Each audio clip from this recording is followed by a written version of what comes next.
Welcome to the Live from South College podcast. I'm your host, Kathleen Stockham. The Live from South College podcast is your source for all South College activity, including new student information, deep dives into our 100+ programs and concentration, tools of the trade, and even live on location from all of our campuses. Great interviews with faculty, staff, deans, and hear from South College students and alumni in their own words. From certificates all the way to doctoral degrees, catch up with Live from South College for the lighter side of helping your dreams find direction.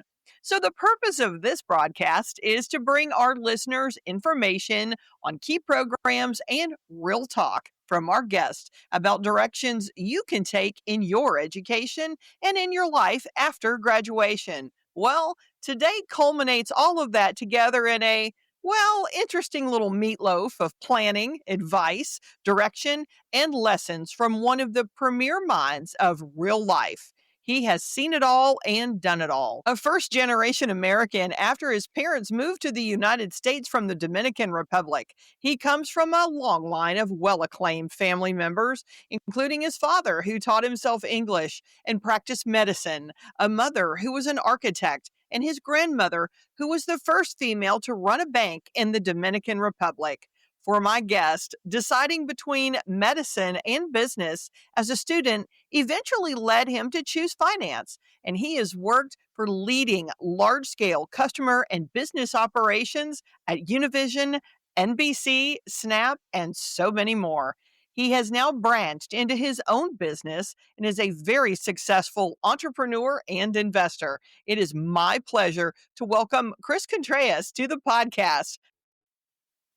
Thank you so much for having me. I'm really excited for our conversation today. And I welcome the background that you provided for everyone to get to know me better, but I'm going to provide a little bit more with the questions that we will discuss about today. So super, super excited about our conversation.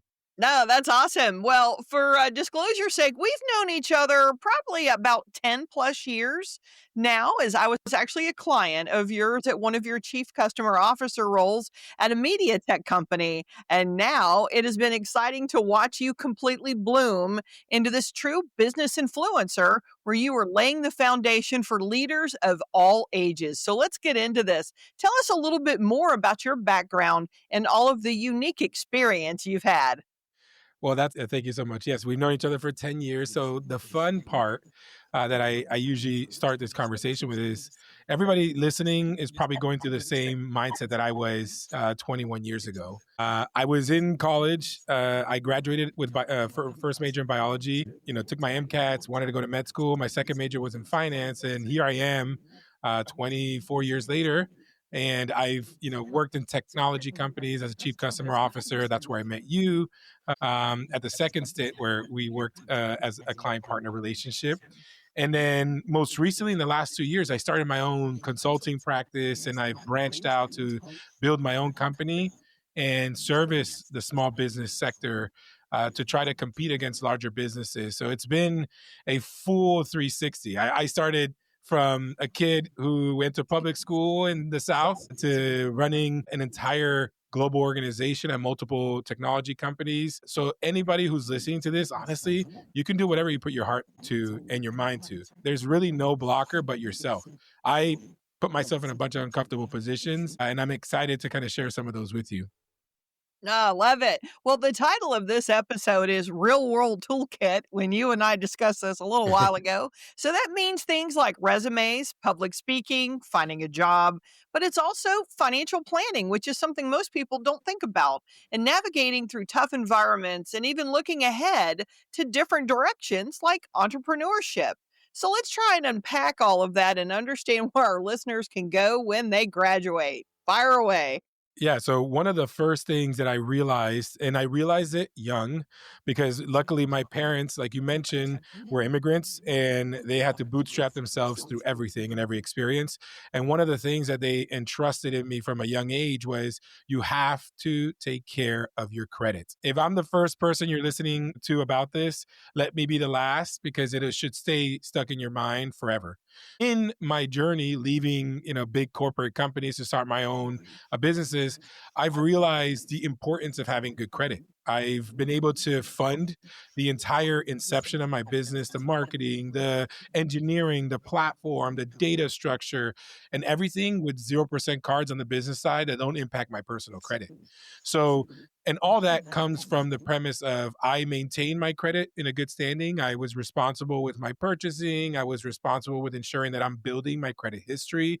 And I didn't realize until then how important it was. And that's kind of been the shift and focus of my one of the areas of my consultancy is helping young entrepreneurs start their businesses without having to go seek funding. So like if you go to any like charter in any city you have, you probably have a charter program that is you go and pitch your business and someone will invest in your business for, 30-40%. But you can do that without having to have somebody run or be part of your business. You can go to the banks and get that access to that capital and test with what enough runway to make that happen. So besides having the hammer and the screwdriver in your toolkit, the financial piece is one of those that I've seen be an automatic unlock for anybody who's looking to start their own business or also scale their existing business to new heights. Yeah, I love that because I have two kids of my own who are now out of college, but they were just bombarded with credit card offers and they make it sound simple, I think, to this particular generation, to get a credit card, use it, it's your lifestyle. You can sort of buy your way into fun and good times.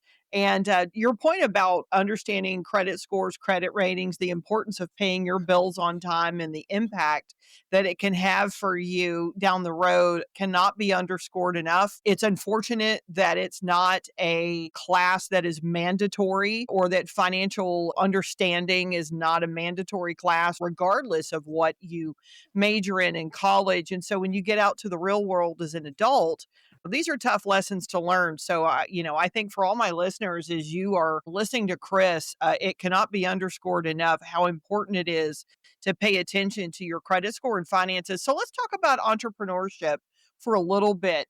Entrepreneurship is exciting. It's enticing to step out on your own. I did it. I owned my own business and it was glorious and scary at the same time.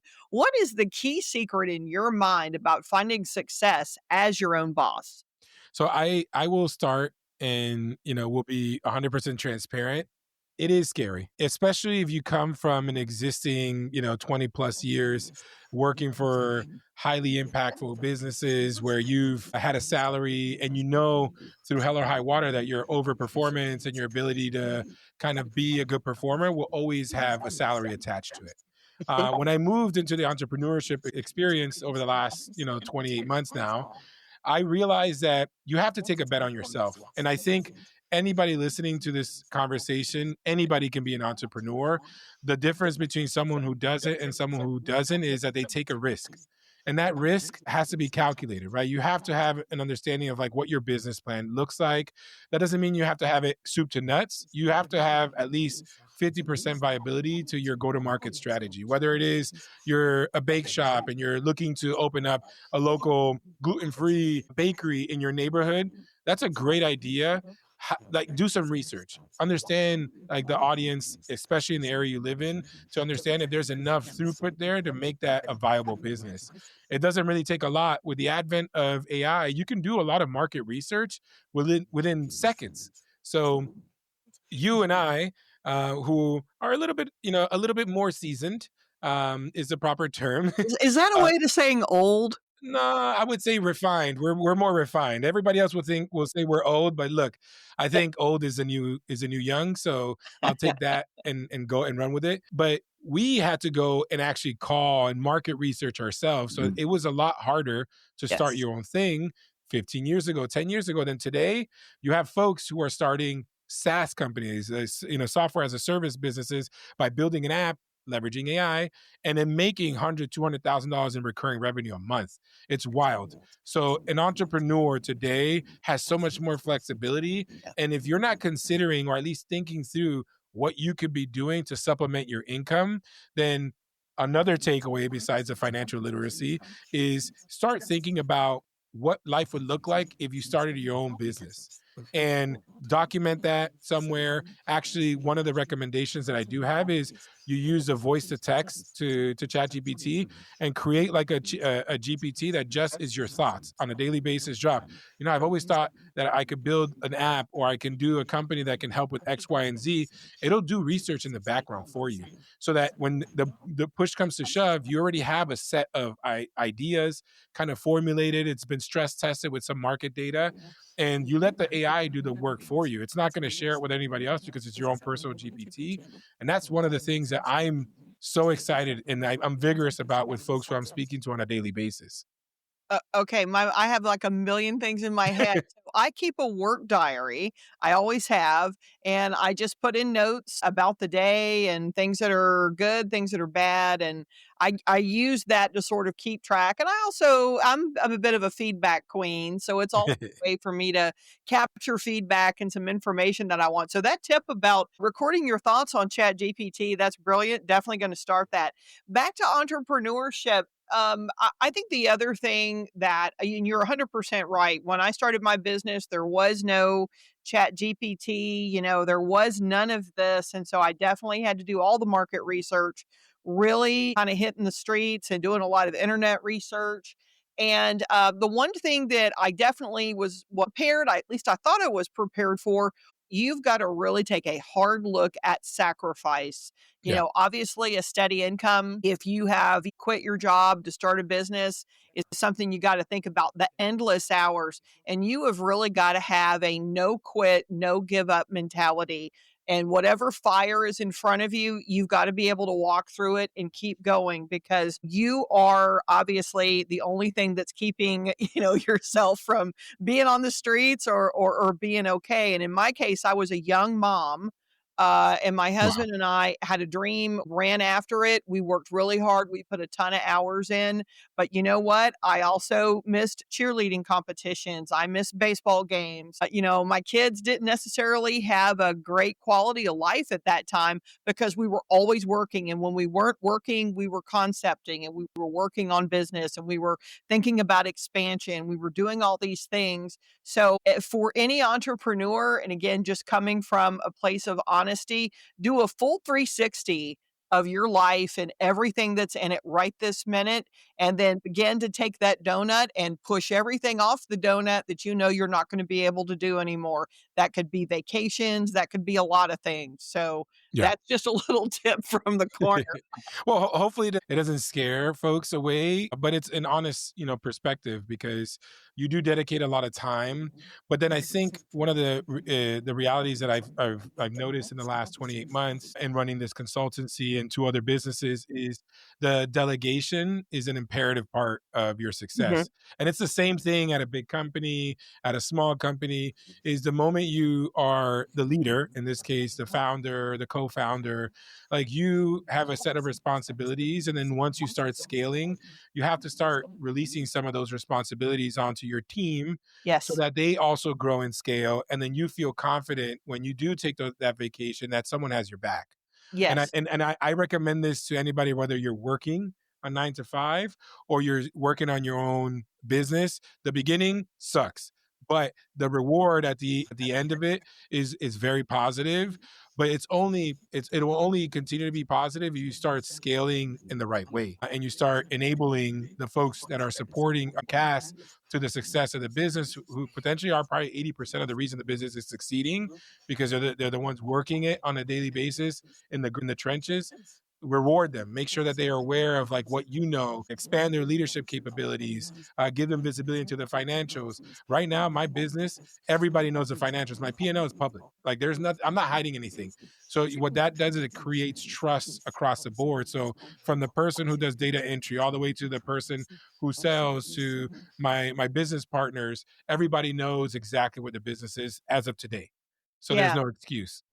Nope, totally love that. The last thing I'll say about entrepreneurship on the good side, there is nothing more satisfying than unlocking the door of your own business. There is no more gratifying feeling in the world of knowing that you don't have to answer to anybody. You can make the rules and you can break the rules on your own, as the case may be. You want to close up early, whatever it is, you have that control. And again, it's intoxicating and it's awesome, but man, it's scary. So let's go back to job hunting for a little bit. So AI has turned everything upside down, and there's a lot of conflicting opinions about where and how to use AI for job hunting. What is your advice and opinion on that?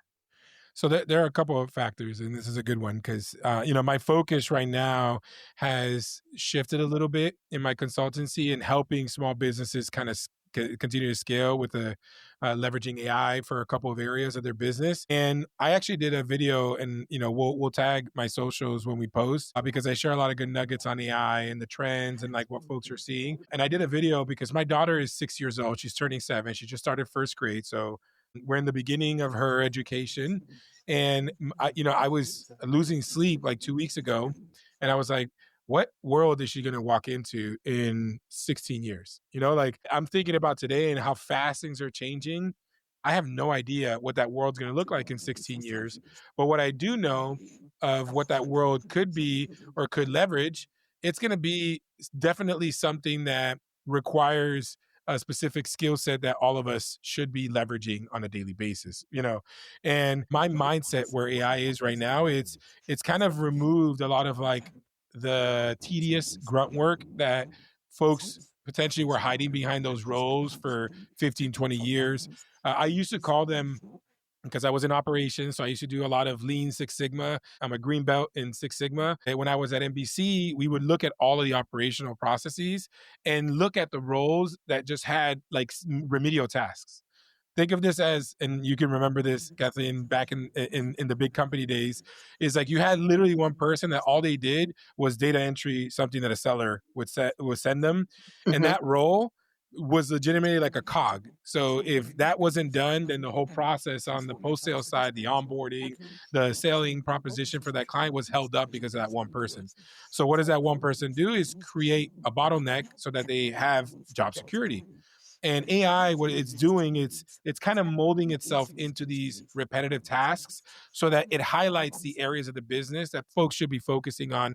And you should hire college educated students and recent grads, college educated, tenured, experienced employees. And that's the focus. I'm like, I think right now what you're seeing in the trades is like Facebook is firing 1,500 staff members thanks to AI. But if you actually look under the hood and you look at the roles, data entry, like those small roles that were used to be entry points for recent graduates, but then are now they're shifting those roles into automation. But then the folks who are graduating have to figure out like what paths do they want to go into these businesses to start getting the exposure that they need.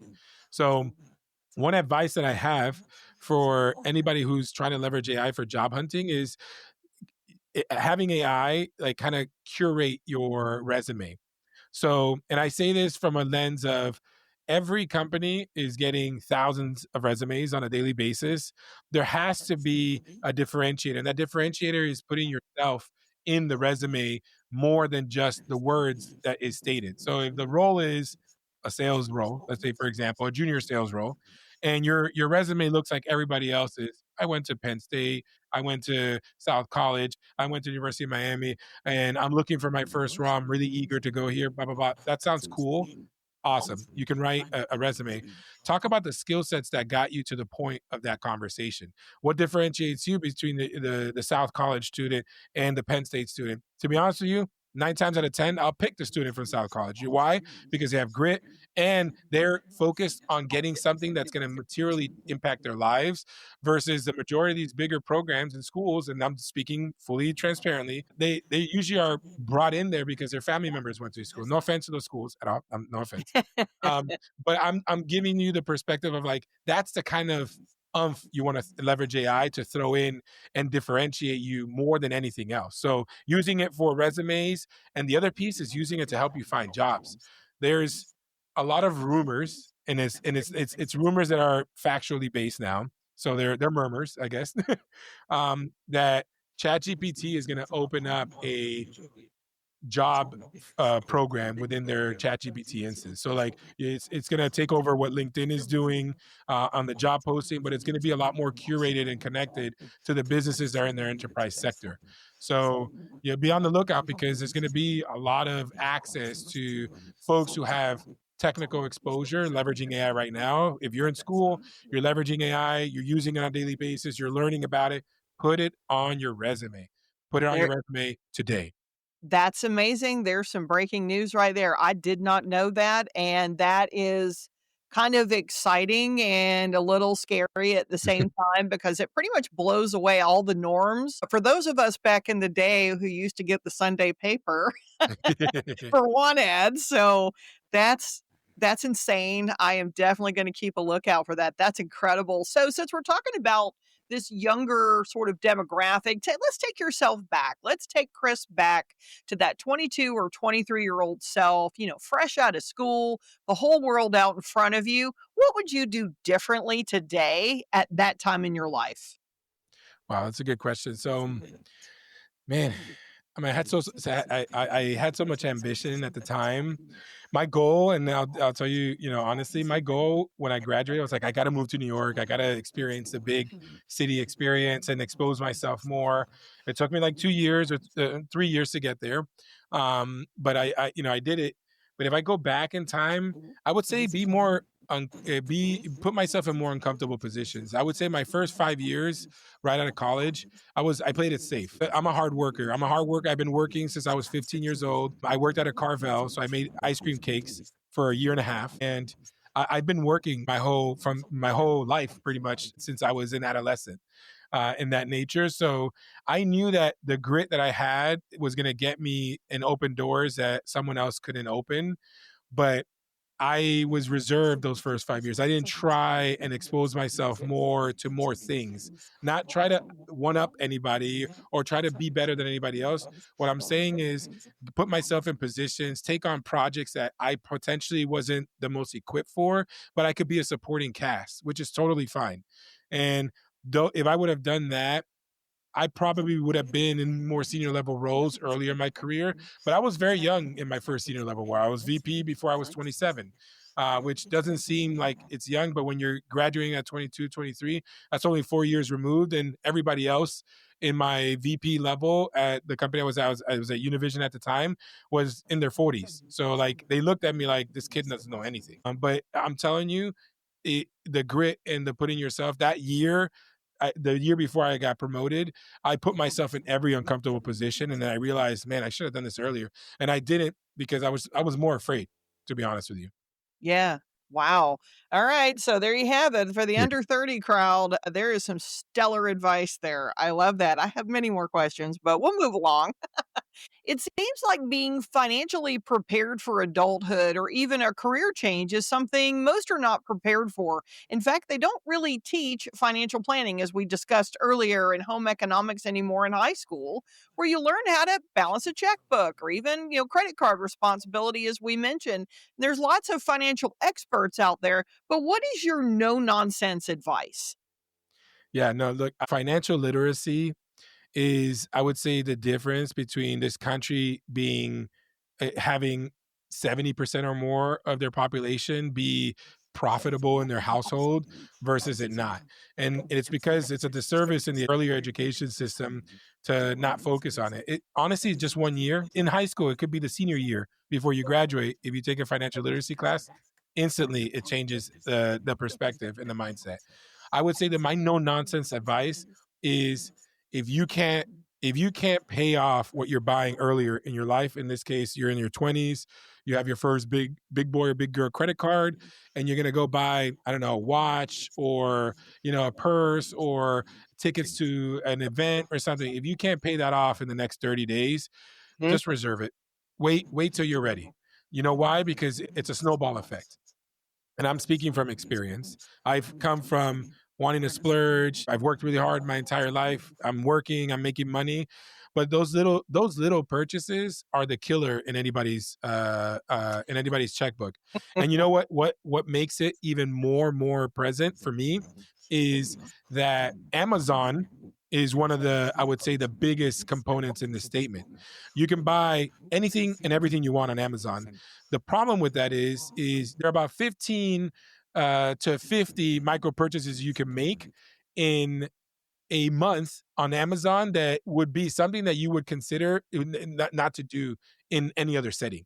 Like if you were to realize that you spend $3,500 on Amazon in a month versus spending $3,500 on a watch, you would probably rethink that purchase a little bit more. But since you're making 15 to 50, $100, $50, $25 purchases, it all adds up. So my feedback is if you can't pay it off in the next 30 days, just wait. I'm like, then you can splurge once you get your bonus, once you have enough, capacity in your savings, and splurge every once in a while. But don't make it a habit because it's a slippery slope. Those credit cards, they come due every month. The interest rates that are 0% and they entice you, they run out. You have to have a plan to ensure that you always have the cash at your disposal. Yeah, I'm making a note to myself right now to make sure that my husband does not listen to this episode. 'Cause you literally sound exactly like him because we have had that conversation. Amazon on your iPhone is incredibly seductive. It's so easy. Tap, tap, tap. It's on its way. Your point about micro purchases is a very, very good one. I am holding up my hand. I am guilty. Shame, shame, and more shame. But dead on. We all suffer from it. That's the beauty of big technology companies. They have a lot of engineers that all they do is understand the human nature of wanting to purchase and how easy and accessible it is. And that's no shame to their game. I'm like, right? That's why they're a Yeah. technology company. But it's up to us to resist that urge, especially when it is exactly the product that we were talking about 5 minutes ago with your husband, with your friend, with your girlfriend, your brother, and all of a sudden it's in front of you on Amazon. Like it's wild, but it's there. Yes. And somewhere Dave Ramsey is smiling right now. So there you go. So you do a lot of great videos on LinkedIn, and I know because I see them.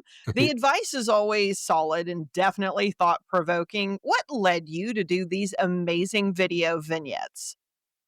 Honestly, I talk to small business owners, entrepreneurs, college students. I just came back from my alma mater. I went to the University of Miami, and I give back every fall semester. They have an MBA program, the second year, the final year of the MBA program for the students, where they get connected. It's an entrepreneurship class. They get connected with an active business, and I'm the executive coach that helps 3 students fix a problem at that company, a real problem, not a fake Mhm. problem, like a real problem. And a lot of those students get hired by these companies. So I take a lot of responsibility in that. And that led me to start kind of showcasing a little bit more under the hood of like what it is to be an entrepreneur, some of the mindset stuff that I personally do myself. And I like to share that with everybody else, whether it helps a person or it doesn't, or it helps a friend. If you see it and you send it to them, that's ultimately the goal. The goal is that for me not to become like the wizard of small businesses or what is it called? The expert in this space. It's Mhm. to share and showcase what I'm seeing and learning and doing in real time. I've shifted a lot of my videos to be more about how I'm testing AI for certain factors of the business. Mhm. And to be honest with you, it's been super helpful because I'm already using these tools and testing them. So I'm just exposing everybody to that. So they either are interested in it and then they can get exposed and learn a little bit more, and it's just conversation starters for them to be able to kind of root themselves on the understanding that there's a lot of tools out there. There's a lot of things that they need to know. Like when you open up your own business, what's the proper structure, whether it's an LLC, an S Corp, or C Corp. Like I talk about like ensuring that you set up a bank account within the first 30 days, start aging the business. All these factors help you get access to what? Capital, but then Mhm. also help age your business, which in this environment, when you're an entrepreneur, you definitely want to seem like you've been doing this for a long time. The longer you procrastinate to open up that business, the longer it's going to take for you to get the validity in the business because a lot of it has to do with just age. and time in market. Whether you're making a dollar or not, start that business, open up that LLC, because as it starts aging, it gives you a little bit more power when you're going out to market. So that was the goal of doing these videos and sharing it with the world. And I'm like, you're going to see a lot more cool stuff. I run a podcast as well where we meet other business owners. But to be honest with you, this has been my focus, I would say, from a content perspective over the last 6 months. Like 100% of my focus is just sharing what I'm seeing on a daily basis. Yeah, and I think it's great. So, how can our listeners find you on social media? Yeah. So here's the fun part. I had my personal social media page, which is called Captured in Chris. It's an app, but it's a private page now because that's my personal. I've had that Instagram since 2008. Yes, I'm that old. One of the first like Instagram users. I grew that page 2 years ago to 100,000 plus followers Nice. myself. Right. Nice. So then I made it a prerogative at the end of April, the beginning of May, to start a new page. And that's the page that folks can follow me on. It's called at Scaling with Chris. It's my name. And that page in 3.5 months is already surpassed, I think, 3,400 followers. And that's just growing. It's a slow beat of the drum. My goal is not to get to 1 million or anything like that.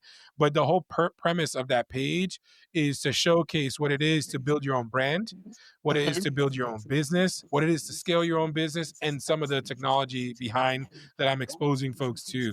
Those are the kind of the 4 tenets. And I share on a daily basis a post about a tool or something I'm seeing, something I'm feeling, so folks can follow that journey and hopefully learn as they're kind of building and scaling. They can reach out to me there as well.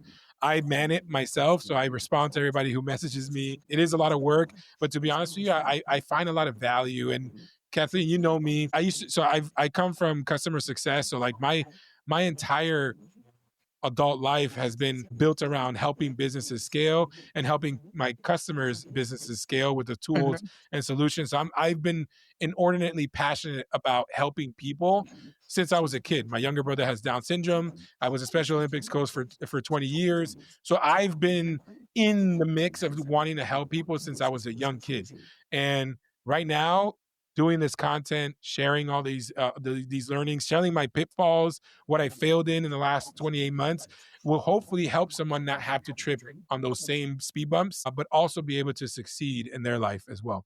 Yeah, I love it. And here's a real-time review. I follow you. I think your videos are amazing. I learned something. Plus, you always have something colorful on, which is nice because it holds my attention. So just a little fashion shout out there. Very nice. Thank But these videos are quite good. So please look him up. You will learn a lot. And trust me, you will continue to tune in. All right. So closing thought. What are your top 3 things you recommend to everyone to do right now as it relates to post-graduation actions to land that job? First and foremost, like I mentioned earlier, is if you're not using AI because you're afraid or you just think it's too arduous or hard, please, please, please start getting accustomed to leveraging it, whether it's ChatGPT, Claude, or even any of the Google solutions. Like just play with them and see which one you fit. I personally, I use ChatGPT. Is it the best for every use case? No, but it's the one that I've gotten accustomed to, right? Some folks like Claude, some folks, it depends on your use case. And like I mentioned earlier, the number one use case that I would recommend you start using it for is the voice to text. So like you can literally speak to ChatGPT or Claude or whoever and just say your thoughts. I'm about to graduate in 6 months. I really, really want a job in finance. I'm just using an example. I want a job in nursing, and I want to understand like what are the next steps for me? What do I need to ensure I accomplish between now and June? For example, I'm just using a random example, and it could go and do the research. Oh, I want to be, I don't know, a neonatal nurse in the Tennessee area in Chattanooga. Give me the hospitals nearby, what their current job offerings are, and what are the requirements.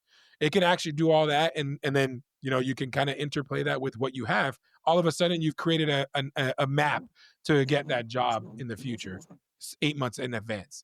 That's one piece. The second recommendation I want everyone to do is, going back to the beginning, is ensure that you understand where your financial situation is today. I'm not talking about student loans. You can defer those. That's fine. I'm talking about your physical credit score and your credit profile. If you're in the 500s, or low 600s. I'm like, ensure that you reach out to someone. I can point you in the right direction. If you message me, we need to get that rectified so that you have endless capacity when you go and either do your own thing or go to work after you graduate. Or guess what? Get an apartment. It's becoming even harder to get a rent nowadays, because you Hmm. have to have not only the income for 13x the amount of time that you're going to stay there, but they look at your credit profile and they make judgments off of it. And it's crazy, but it's the reality of the world we live in. It is your number one barometer of how financially stable you are. And then the third and last thing I would recommend is ensure that you know, and not like, I'm not saying like, fast forward 10 years, ensure that you know exactly what you're interested in moving into. So you could be studying general studies, you could be focused on nursing, but what type of nursing do you want to get into? As you do your rounds, you go through the program, you kind of start solidifying the areas that you want to be focused on, start putting those thoughts down, write them on paper, go again and put them on ChatGPT. All those things will help crystallize the focus point for you. And I think honestly, if you just give it half the effort and leverage AI for the other half, you're going to be exponentially in a better position when you graduate than when you are today and you're not doing any of these three items. Oh, man. Okay. Yes. Yeah. Now I have like 100 other questions, but I know we're running out of time. What do you do in your spare time, if you have any? I know I do have spare time. I've recently started a fitness journey to try to get back into optimal shape. I just turned 41 2 weeks ago. So I'm just trying to be more present for my wellness. Cause like you said on the top, and it's true, when you start your own business, everything gets pushed to the wayside. Hmm. And it's not that I realized that I had pushed it off. I just knew I did. And it was a conscious decision. But I go to the gym. I spend a lot of time, with my daughter. She's learning how to read books and pages. So like we spend time every night reading like for 30 minutes. She's Hmm. really interested in it. I'm happy she is, because when I was her age, I was just playing outside all the time and reading was the last thing. Not that I didn't like reading. It wasn't part of like my household regimen, but she naturally became really interested in it. So I just think it's a cool skill. So I try to spend as much time with my family in my downtime, because I spend the rest of the time scaling this business. So Yeah. that's two short things that I do in that time frame. Oh, I love that. All right. So I ask everybody this question. What kind of student were you in school? I would say I was the type of student. I was always a good student. So I'll give you. I'll answer that by giving you a fun fact. So I went to Miami Sunset Senior High, which is in Miami, in Kendall on the west side. So I wasn't close to the beach. Don't get. It's not extravagant. I was in the inlands, close to the Everglades. So my graduating class was 1,150 students. Uh-huh. 1,150 students. I repeat that, 1,150 students. Hmm. When the rankings came out my senior year, I was a three letterman sport player. So I played basketball, played golf, and I did track, right? I'm a big guy, so everybody's like, "Why didn't you play football?" I was in more shape back then.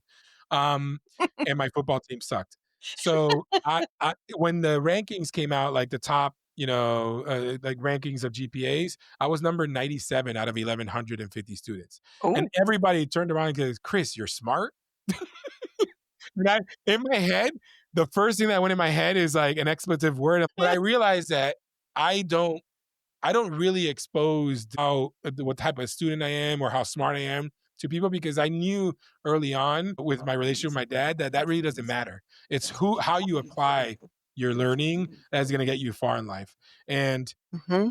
to answer your question, I was a good student, but I was a self starter. So like I really, really, really didn't in college. It was hard for me to go to class because a lot of the professors would just read from the book. And I was just Hmm. like, I can't do this. I'm like, this is really boring. So I would just read myself, learn and teach myself. I would sit in the library and like do lessons and do all those things. And that's the kind of thing that I kind of got really excited about and focused my time in school in. Yeah, I love that, and that's some wonderful advice. Always enjoy being underestimated. I know it's definitely something that's a tool I have. I love it. I think it's an awesome secret weapon. Let folks underestimate you because they have no idea the hurricane that's about to hit them. And yeah, I love that. That is awesome advice.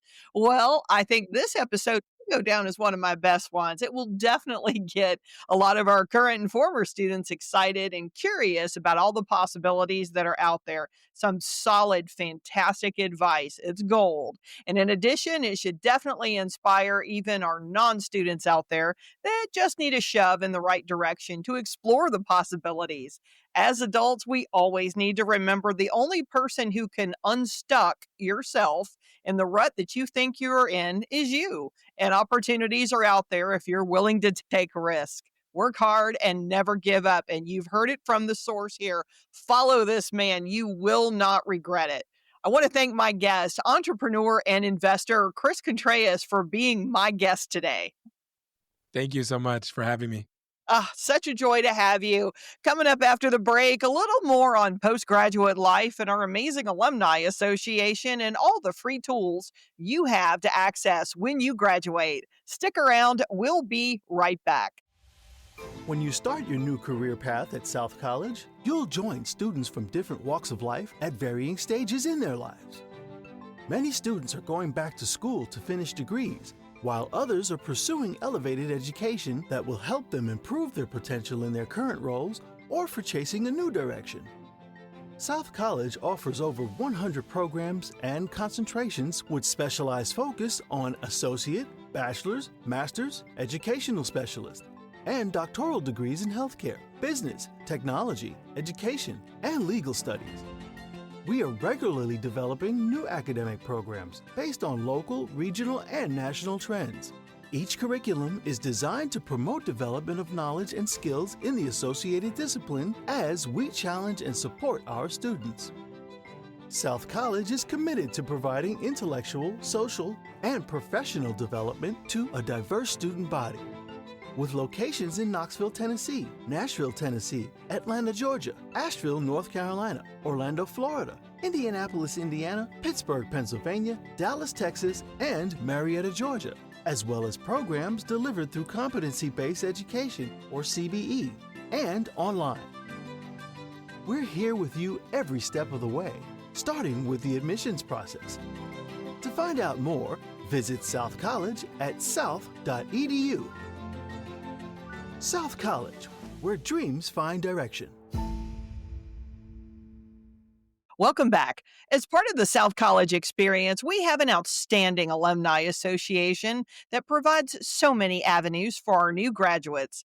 Career Services is a lifelong benefit to all South College graduates, whether you're looking to enter your first job or you're looking to advance your career and climb up the ladder. The Career Services staff is here to assist you. Career Services are provided to all South College students, graduates, and alumni. Whether you're exploring potential careers, deciding on what to do after graduation, or beginning your job search, any enrolled student or alumnus may utilize the services through this office. South College's mission is to help each student and alumni to fulfill personal goals by assisting with resume writing, cover letter creation, job searching, interviewing preparation, networking strategies, career and internship fairs guidance, continual career development and progression, one on one coaching, and exploration. For the full list of services and resources that are available to you, please visit the Career Services page linked from the Alumni Services pages on www.south.edu under the Explore South tab. Also have an amazing South College alumni online community found at www.alumni.south.edu. This website is exclusive to South College students and alumni and can help you be a larger part of a big community. Features include networking with other alumni and professionals in your field, locating and staying connected with your classmates, accessing career resources, sharing your accomplishments and life updates, and staying up to date on campus event news and faculty achievements. Or you can mentor a current student in your field of study. Share and search for job opportunities. And guess what? Joining is free. There are no dues or fees to join. Your benefits are priceless. Connecting and continuing your professional and personal growth. Join today. Well, that's going to do it for us in this jam-packed episode. I hope you enjoyed it. There was some amazing advice given. With 10 campuses in 7 states plus online and CBE, there's a pathway for you at South College. Hope you enjoyed this latest episode of Live from South College. The Live from South College podcast is a production from South College Marketing. Thanks for joining me. If you love it, give it some stars, and you can always send us feedback by emailing us at southcollegepodcast@south.edu. Have an awesome day and let your dreams find direction. See you next time.